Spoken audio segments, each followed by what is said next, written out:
আজকে আমি বলবো our plan versus God's plan. দেখো, আমাদের প্ল্যানটা খানিকটা এরকম হয়, যখন আমরা রাস্তায় কোনো সুন্দর একটা গোলাপ ফুল দেখি, আমরা সেটা ট্রাই করি সেটা কিনে নেওয়ার। কিন্তু সেটা কিনলে সেটা কি আমার সাথে অনেকক্ষণ বা অনেক টাইম, লং পিরিয়ড কি থাকতে পারবে না।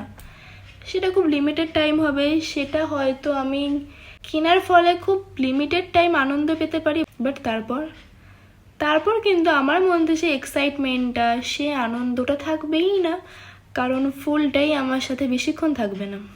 তেমনই লাইফে ভগবানও আমাদের লাইফ থেকে তেমন মানুষ সরিয়ে দেয় যেটা আমাদেরকে খুব অল্প সময়ের জন্য হ্যাপি করতে পারবে, লং লাইফের জন্য নয়।